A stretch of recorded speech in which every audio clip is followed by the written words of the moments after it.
Bonjour à tous et bienvenue sur la chaîne YouTube. Alors aujourd'hui on va faire une petite vidéo sur Paris Saint-Germain Real Madrid, le match qui va avoir lieu donc pour le match aller le 14 février, puis pour le match retour aux alentours du 8 mars, donc 2018. Et en fait si je fais cette vidéo, donc je comptais en faire cette vidéo, mais là j'ai vu une vidéo alors en fait d'un youtubeur très connu, et c'est pas, faut pas prendre ça pour un clash, c'est plus pour une réponse, pour donner mon avis aussi sur ce match-là. C'est un youtubeur qui est en fait les vidéos de Riles. Donc c'est un youtubeur qui fait un petit peu des choses au niveau des mangas, notamment Dragon Ball Super, qui fait des super chroniques, je vous conseille de les regarder. Et puis il fait aussi certains petits débriefs de football, notamment en lien avec le Real Madrid. Et là il a fait une vidéo, donc ce jour, le 11 janvier 2018, qu'il a intitulé Le PSG va battre le Real Madrid, analyse. Donc faut savoir que Riles là est un supporter du Real Madrid, et en fait il explique dans sa vidéo que le PSG va battre le Real Madrid parce qu'il considère que le Real Madrid est donc trop loin au niveau de la Liga, que ça a démotivé les troupes, qu'il manque, je vous résume rapidement ces arguments pour vite passer au mien, qu'il manque du monde au niveau Real Madrid sur le banc, et que de ce fait là il manque la concurrence qui stimule pas les joueurs.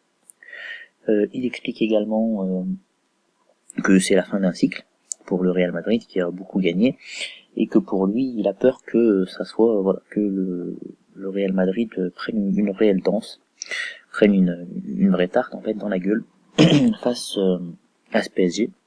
Il explique qu'aujourd'hui il se sentirait pas en capacité de comprendre comment le Real Madrid pourrait battre le Paris Saint-Germain, et il explique qu'il a peur de certains joueurs quand ils sont très en forme, très concentrés, tels que Thiago Silva ou Cavani par exemple, voire même Mbappé. Et donc c'est pour ça, en s'appuyant sur ce type d'argument, qu'il nous explique, qu'il explique sur sa chaîne YouTube, que le PSG va battre le Real Madrid. Et même s'il dit que s'il a une lueur d'espoir, elle vient de Ronaldo, qui est imprévisible, ou de Gareth Bale, qui est un joueur qui est en train de revenir. Moi, pour ma part, je vais vous dire pourquoi le Real Madrid va battre le Paris Saint-Germain, et pourquoi, avec tout le respect que j'ai pour lui, Riles a tort dans son analyse, et j'aimerais bien qu'il voit cette vidéo, donc si vous pouvez lui partager, ça serait super. Je vais vous dire pourquoi. D'abord parce que c'est vrai, je suis d'accord avec Riles sur un point, le Real Madrid a beaucoup gagné, et la chance peut tourner, et lui ce qu'il explique c'est qu'il y a une époque où quand il y avait 1-1, le Real Madrid arrivait à faire le 2-1 avec des têtes de Ramos. Aujourd'hui, quand il y a 1-1, ils prennent le 2-1, alors il reste à 1-1. Et donc, je comprends ça. Mais moi, j'ai envie de mettre certains points en exergue. D'abord, pour la Liga, d'accord, aujourd'hui, ça semble cuit pour le Real Madrid, même si moi, je pense qu'encore rien n'est perdu, même si, voilà, beaucoup sont pessimistes. Je pense que le Barça peut encore tomber, première chose. Deuxième chose, au niveau de l'effectif, alors, il faut voir une chose, on en est de Coupe du Monde, on est en 2018, en juin, il y a une Coupe du Monde. L'effectif, du Real Madrid est vieillissant. Ramos, on n'est pas sûr qu'il soit là à la prochaine Coupe du Monde. Cristiano Ronaldo, on est quasiment sûr qu'il y sera pas à la prochaine Coupe du Monde. Gareth Bale, de toute façon il y sera pas tout court. Marcelo, on n'est pas sûr qu'il sera à la prochaine Coupe du Monde. Modric, Toni Kroos, il y a d'autres joueurs, là je vous fais le gros, mais voilà, en parlant de cadre du Real Madrid, pour ceux que j'ai cités, on n'est pas sûr qu'il soit là à la prochaine Coupe du Monde. Donc déjà, il y a quelque chose d'inconscient qui se crée chez les joueurs, qui se disent, on va faire attention, on va mettre le pied, là on va lever le pied, parce que si on se pète, si on prend 3 ou 4 mois, on peut être compromis dans nos sélections. Et d'accord, je comprends ce que certains vont me dire, mais le coach du Portugal, même sur une jambe, il prend Ronaldo. Oui, il prend Ronaldo, mais Ronaldo sera pas à fond, et il pourra pas être à fond pour la compétition, et le rêve de Cristiano Ronaldo, à mon avis, c'est de gagner une Coupe du Monde. Donc, moi je comprends que ces mecs-là se soient dit à un moment, même inconsciemment, on lève le pied, on a déjà tout gagné 2 années de suite, c'est bon, cette année on lève le pied, bon le championnat, tant pis, on a gagné un l'an dernier, on en regagnera un quand on veut. Et donc là je peux le comprendre. Maintenant la Ligue des Champions, et Zinedine Zidane et le Real Madrid ont une histoire particulière avec la Ligue des Champions. Donc rien que pour ça, je pense vraiment que ces mecs vont être capables de se motiver dans ce type de match, et je vois pas Zidane leur dire lâchez le steak. Donc moi je pense que le Real Madrid va l'emporter parce que déjà il va y avoir il va y avoir cette motivation, cet orgueil de se dire on est le Real Madrid ils sont Paris Saint-Germain.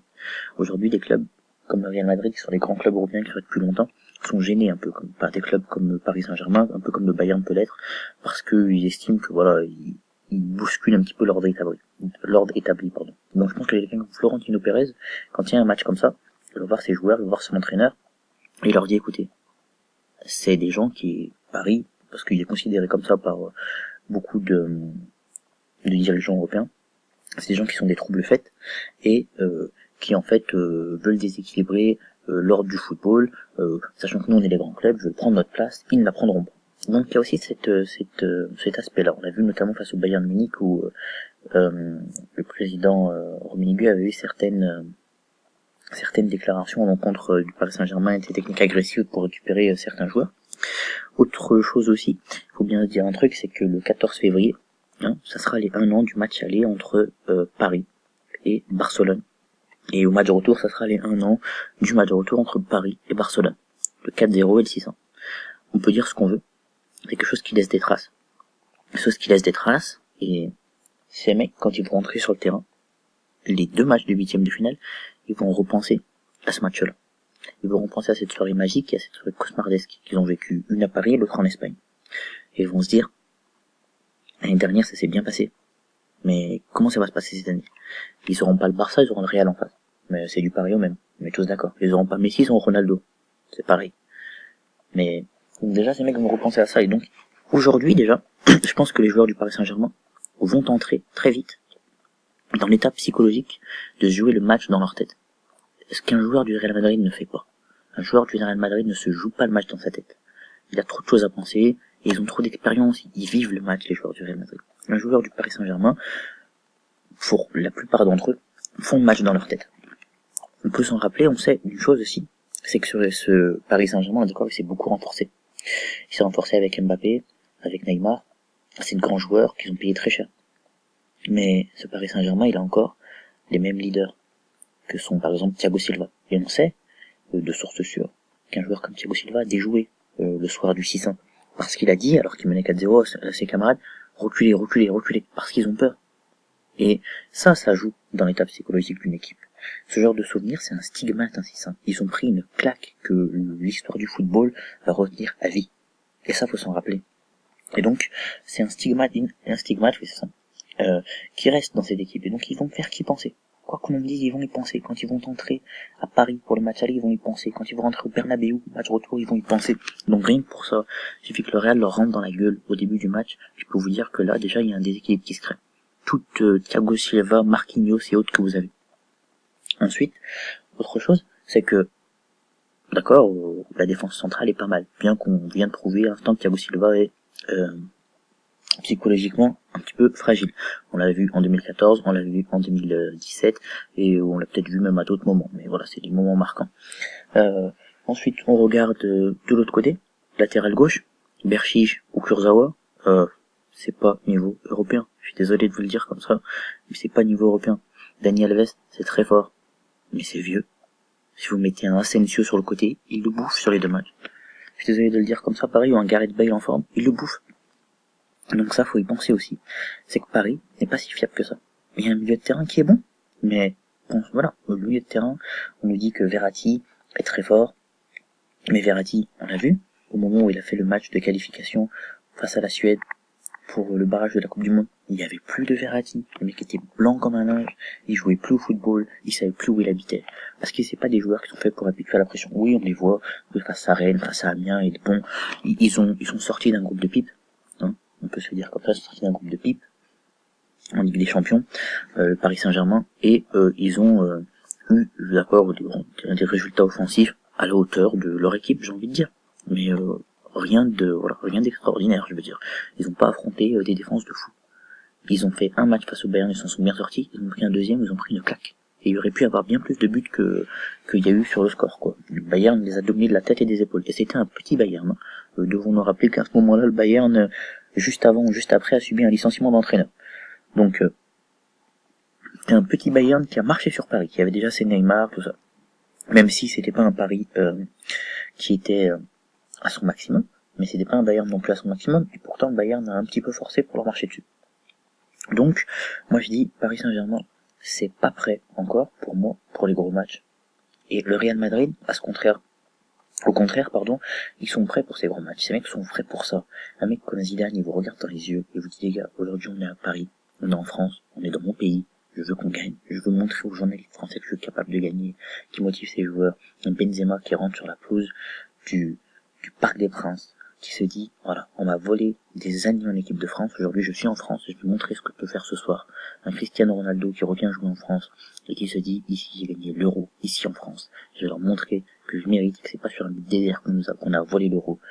Bah rien que pour ça, rien que pour ces états de fait là, rien que pour les hommes que sont Ronaldo, Benzema, pour leur fierté, rien que pour un mec comme Gareth Bale qui revient en forme, parce que ça Riles le souligne dans sa vidéo. Moi je vous le dis, le Real Madrid, et aussi pour le fait que Paris, psychologiquement, n'est pas à son avantage, et on sait que ce genre de match, ça joue psychologique. Il a raison, il laisse dans sa vidéo, il dit une chose, il explique qu'il y a peu de différence entre les deux équipes, tant d'un point de vue technique que tactique, et sur le terrain en termes d'effectifs, je suis d'accord. Par contre, il y a un état psychologique qui est totalement différent. Il y a une équipe qui est habituée à gagner, qui a tout gagné, et qui a la dalle. Même si elle a tout gagné, qui a la dalle. Il y a des joueurs qui ont une fierté de dingue. Je pense à Benzema, à Ronaldo, pour les raisons que j'ai explicitées tout à l'heure. Et à côté, on a un Paris Saint-Germain qui est confiant, qui fait des records, des choses comme ça. Mais on peut pas se reposer sur Mbappé, il a 19 ans. C'est pas Mbappé qui va faire un leader d'attaque. Neymar, c'est sûr, il va vouloir se battre. Mais on peut pas tout miser sur un seul joueur. Donc, ce que j'ai envie de dire, moi, c'est voilà. Aujourd'hui, d'abord, il y a encore du temps. D'aujourd'hui jusqu'au 14 février. Il y a encore un peu plus d'un mois. Voilà. Donc, laissons le temps au temps. Vous allez voir que le Real Madrid va revenir en forme. Que Paris Saint-Germain va avoir quelques déconvenus d'ici là. Moi, je vous le dis. Que plus on va avancer, plus ils vont laisser des points. Le Paris Saint-Germain. Et que leurs joueurs vont se jouer le match dans la tête. Alors que le Real Madrid, quand ils vont arriver, ils seront chauds. Ils auront envie. Et à mon avis, ils vont l'emporter. Voilà. Moi, je pense que le Real Madrid va l'emporter. Donc, je vous remercie de commenter la vidéo, de me donner votre avis, de liker, de partager. J'aimerais beaucoup que Riles, donc la chaîne YouTube de la personne qui a fait la vidéo à laquelle je réponds, c'est les vidéos de Riles. J'aimerais beaucoup qu'il puisse voir cette vidéo pour qu'on puisse débattre et échanger nos avis. Voilà, je vous remercie. C'est pas un clash sur Riles, pas du tout. Au contraire, j'ai beaucoup aimé sa vidéo. J'aime bien ce type de vidéo. Et c'était juste une petite réponse entre youtubeurs, entre guillemets. Donc voilà. Je vous remercie d'avoir regardé la vidéo, likez, partagez, commentez, faites en sorte de la partager, de la tweeter, de la instagrammer, de la snapchatter à Riles sur ses réseaux sociaux pour qu'il puisse la voir et peut-être me donner une réponse, on sait jamais. Je vous remercie, salut, likez la vidéo, à la prochaine.